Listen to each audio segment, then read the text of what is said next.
Mr. Vice President, thanks for joining us tonight. Democrats have called ICE agents everything from slave patrols, kidnappers, and Nazis who are terrorizing communities.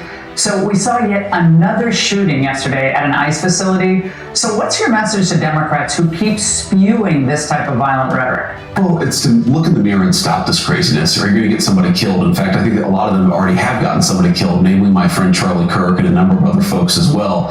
If you look at, it's not just the Democrats, Laura, the media is participating in this. I saw a story on NBC News just a couple of days ago, right before the ICE shooting in Dallas, and they were effectively accusing ICE of mistreating a 5-year-old child. Now, it turned out that story was completely fake, but if you read that headline and you were a crazy person, I could see how that could incite you to violence. So I think in a lot of ways, the Democrats and the media, because they so hate the idea of a real border, are engaging in kind of blood libel against ICE agents. They're accusing them of engaging in crimes. They're accusing them of being part of the Gestapo. They're actually inciting violence against our law enforcement. They know exactly what they're doing, and now it's time to stop. Now, the shooting of yesterday, it turns out that the people who were killed were actually detainees, not ICE agents. I'm obviously glad that ICE agents weren't killed in that attack, but saddened that these detainees were killed, because though we don't want illegal aliens in our country, we also don't want them being shot at by crazy left-wing terrorists, which is, I think, what happened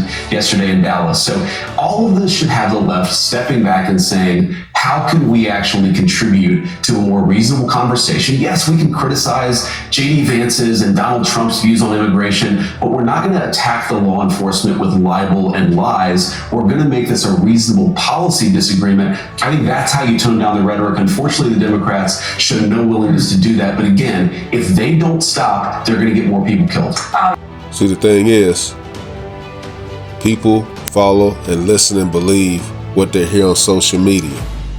So when they hear stuff like Nazi, racist, communist, fascist, a lot of people don't have a mind of their own, and they're easily controlled.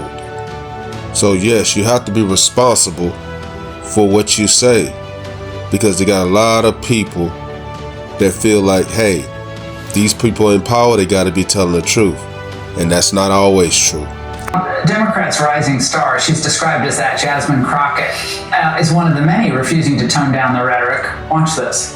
I am using that language because it is accurate language. When we see them trying to chill speech of jokesters, when we're seeing all of this, that is a playbook out of Hitler. Playbook out of Hitler, Mr. Vice President. Look, if we really thought Hitler was running the U.S. government, it would be our duty as citizens to try to stop that by any means necessary. So that is an example of what we're seeing today.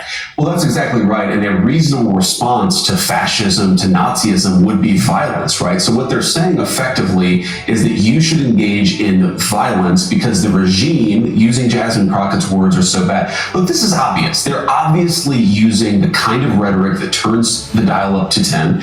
They're trying to make this, they're trying to delegitimize our entire political worldview. But in the process, I think that they're motivating at least some crazy people to go out and commit acts of violence. And again, Laura, I'm a big boy. Criticize my views on immigration policy all you want. Criticize the president, criticize our administration. But when you lie about our ICE officers, when you encourage unmasking and doxing, when you encourage your followers to go and engage in violent protests against our law enforcement, you are by definition inciting violence against the men and women who keep us safe. That's what really worries me. It's not the criticisms of me. It's the criticisms of the people on the ground who are just doing their job. They're trying to keep us safe. They're trying to enforce our border laws, and they are being treated by terrorists, by the Democrats and leadership in Washington, D.C. It's disgraceful, but more than that, it is inciting violence against our police officers, against our ICE officers. It's just got to stop. They're going to get more people killed, and they've already gotten people killed. It's got to stop. The problem is they're using the same old playbook. And who I mean by they, Jasmine Crockett, AOC, Bernie Sanders, and saying and accusing Donald Trump as being a dictator, a racist, a communist, a Nazi. And with that being said, Donald Trump won the popular vote, the electoral vote, by a landslide. And so by saying this, are you saying that everybody that voted for Donald Trump are the things that you calling Donald Trump, that's where they lose the American people. On a cultural touchstone, which also seems to be having a lot of political implications, is the Jimmy Kimmel issue. His second night back on the air, he called Donald Trump a bully. For those who think I go too hard on Donald Trump, to the point where there are still a lot of people who think I should be pulled off the air for making fun of Donald Trump. So I want to explain that I talk about Trump more than anything because he's a bully. Donald Trump is an old-fashioned 80s movie style bully. Celebrities are rallying to his cause, saying this is a First Amendment assault being carried out by the FCC, Brendan Carr, and by the President of the United States himself. And to that you said?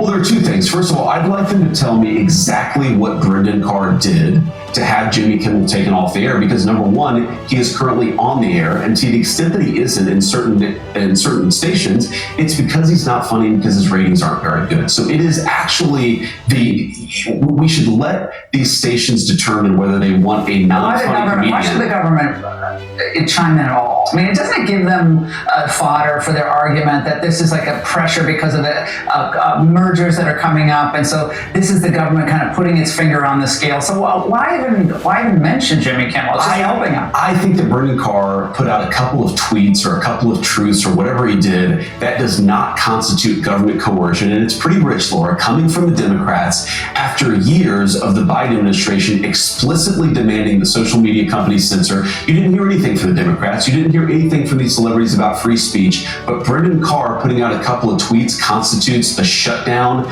of Jimmy Kimmel's free speech rights. It's preposterous. There's something else that's important here, Laura, which is that these broadcast companies, ABC, NBC, CBS, they enjoy the public airwaves because they serve the public interest. So I actually think that we should be having a conversation about whether these companies are serving the public interest. That's actually totally separate from the Jimmy Kimmel issue because nothing happened to him. He's currently on the air, and to the extent that he's not, it's because advertisers don't like him because his ratings aren't very good.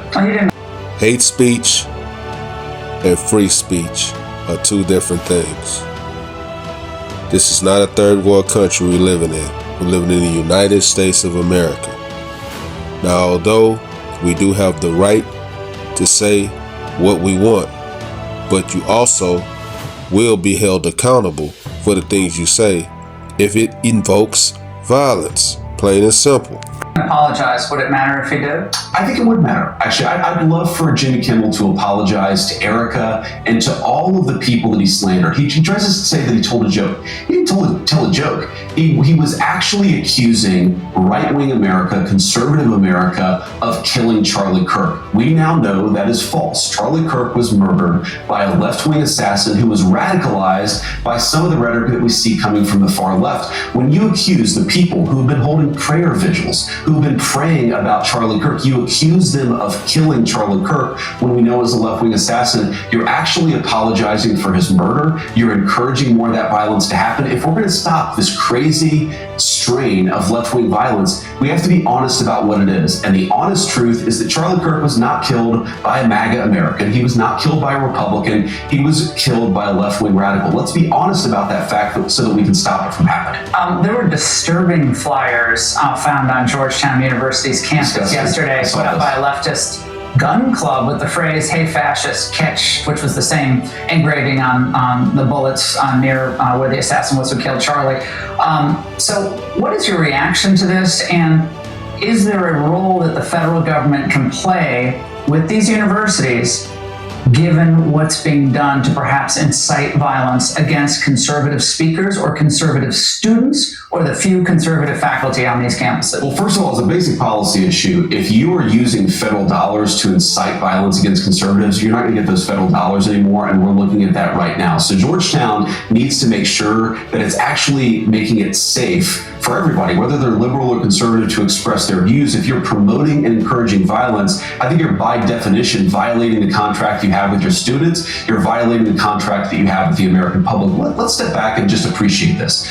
Okay, to engage in an act of political violence, of course, there's the person at the top of the pyramid who's pulling the trigger. That's the person that we're prosecuting. That's the person that we're going after that has to see justice. But there's also all the people who apologize for that violence. There's the people who celebrate for that violence. There are the people who fund the networks that actually encourage and promote that violence. We really have to dismantle the entire network of left-wing violence in this country. What are we doing to do that, though, Mr. Vice President? A lot of conservatives are frustrated. They feel like the administration might be dragging its feet on this. Antifa is just one organization. There are many out there, but people want to see people go to jail for this. Well, first of all, people will go to jail for this, but the President of the United States has made very clear we're taking a whole of government approach to this. We're looking at the funding networks. We're looking at the people who are inciting violence. We're looking at the people who are promoting and encouraging violence. That takes time to do it the right way, Laura. We're going to make sure that we do this the right way. With First Amendment concerns. Of course, you have to protect people's First Amendment rights. You have to protect people's free speech rights. But the First Amendment does not protect imminent incitements to violence. If you are actively promoting your fellow man to kill other people, that is not protected by the First Amendment, and we have to be clear about that. We have to go after that stuff. But look, Laura, you cannot celebrate the person who murdered Charlie Kirk and be welcome in polite society in this country. You are guilty of encouraging this culture of violence. You're guilty of actually promoting the culture of violence if you're celebrating Charlie Kirk's murder, if you're encouraging other people to take up arms in the same way. You may not be the person pulling the trigger, but if you're not being careful about the way that you incite violence, you are yourself part of the problem. And that I don't believe you should force someone to apologize.